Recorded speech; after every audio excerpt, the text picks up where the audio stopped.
अस्सलामु अलैकुम प्यारे बच्चों। ये क्लास मेरा 8th के लिए है। सब्जेक्ट है साइंस और जो हमारा आज का टॉपिक है वो है नॉन कांटेक्ट फोर्सेस।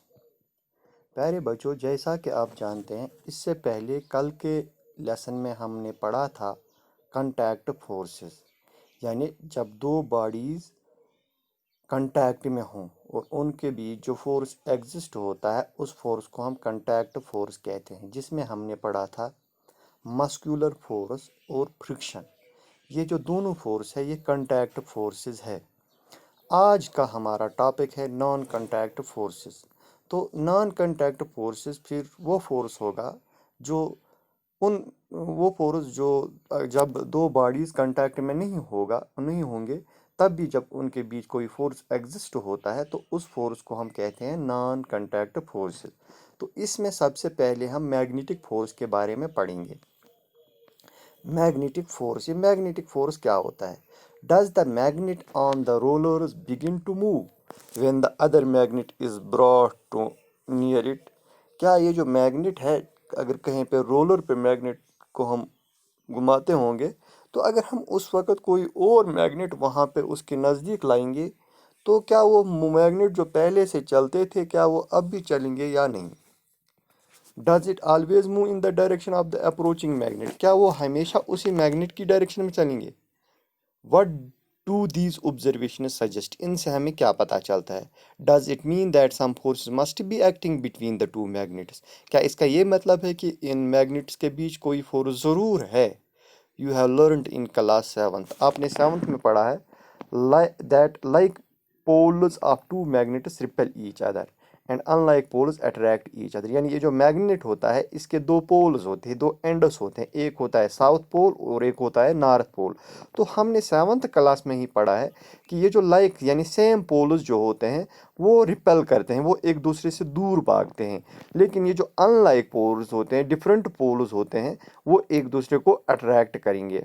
अट्रैक्शन और repulsion between objects can also be seen as another form of pull or push। ये जो attraction या repulsion ये भी pull और push की एक सूरत है। Do you have to bring the magnet in contact for observing the forces between them? क्या हमें इन magnets को contact में लाके ही ये देख सकते हैं?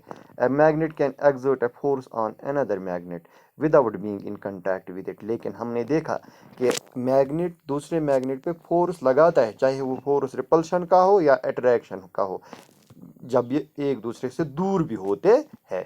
The force exerted by a magnet is an example of non contact force.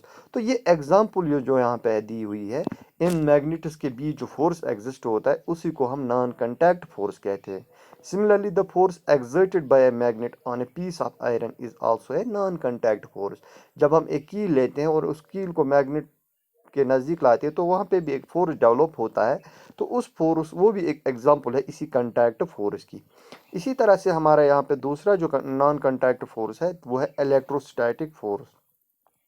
अब ये इलेक्ट्रोस्टैटिक फोर्स क्या होता है? Etcetera is you said to have acquired electrostatic charge after it has been rubbed with a sheet of paper. जैसा हम देखते हैं, करते रहते हैं अक्सर, जब हम स्केल को अपने बालों के साथ रगड़ते हैं तो हम देखते हैं कि वो छोटे छोटे कागज़ के टुकड़ों को अपनी ओर खींचता है।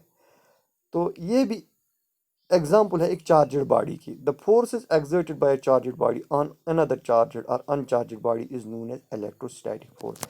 यानी वो फोर्स जो एक चार्जड बॉडी दूसरी चार्जड बॉडी पे या एक चार्जड बॉडी दूसरी अनचार्जड बॉडी पे डालता है, उस फोर्स को हम इलेक्ट्रोस्टैटिक फोर्स कहते हैं। This force comes into play when the bodies are not in contact. ये भी तब एक्सर्ट होता है ये फोर्स जब ये बॉडीज दो कंटैक्ट में नहीं होते हैं। The electrostatic force therefore is another example of non-contact force। लिहाजा ये जो electrostatic force है ये भी example है इसी non-contact force की, जब दो bodies आपस में contact में नहीं होंगे। You will learn more about electric charges in chapter 15। Gravitational force एक important force। You know that a coin or a pen falls to the ground when it slips off your hand। यानी ये common observation है, जब भी हमारे हाथ से कोई चीज़ छूट जाती है तो वो ज़मीन की ओर चलती है, ज़मीन पे गिर जाती है। इसी तरह ये जो हमारे दरख्त है, इनके जो पत्ते हैं या मेवा है या जो कुछ भी है, जब वो भी इससे अलग हो जाते हैं तो वो भी ज़मीन पे ही पड़ जाते हैं। क्या आपने अभी कभी इसके बारे में सोचा है क्यों ये ज़मीन की तरफ ही पड़ते हैं, क्यों नहीं ये ऊपर जाते हैं? When the coin is held in your hand, it is at rest. जब ये कॉइन हमारे हाथ में होती है तो ये रेस्ट में होती है, लेकिन जब ये रिलीज होती है तो इसकी मोशन में आज चेंज हो जाता है इसका स्टेट। ये मूव करती है, लेकिन ये मूव जब करती है ये ओनली डाउनवर्ड्स। तो इस वजह तरह से हमें ये क्लियर होता है यहाँ पे कि जो state of motion of the coin, इसमें भी चेंज आ गई। Can this happen without a force acting in it? क्या आपने कभी सोचा कि बगैर फोर्स के ये कॉइन नीचे की तरफ आ जाएगी, या ये स्टेट अपना चेंज कर सकती है विदाउट फोर्स? क्योंकि हमने पहले ही पढ़ा है force can change the state of a body.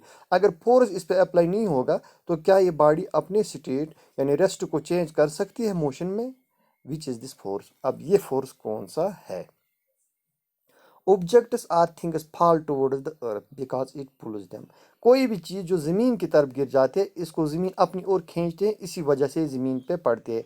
और इस फोर्स को हम कहते हैं, जो ज़मीन इन चीज़ों पे अप्लाई करते हैं, उस फोर्स को हम फोर्स ऑफ ग्रेविटी कहते हैं, या simply gravity. This is an attractive force. ये एक अट्रैक्टिव फोर्स है जो अपनी ओर खींचता है। The force of gravity acts on all objects. ये हर किसी ऑब्जेक्ट पे पड़ता है। The force of gravity acts on all of us, all of time, without our being aware of it. Water begins to flow towards the ground as soon as we open a tap. Water in reverse flows downwards due to the force of gravity. यानी हर कोई भी चीज़ इस पे एक force पड़ता है, वो force ज़मीन की तरफ से होता है, और ज़मीन हर किसी चीज़ को अपनी तरफ खींचती है। तो ये था इस नॉन कॉन्टैक्ट फोर्स के बारे में।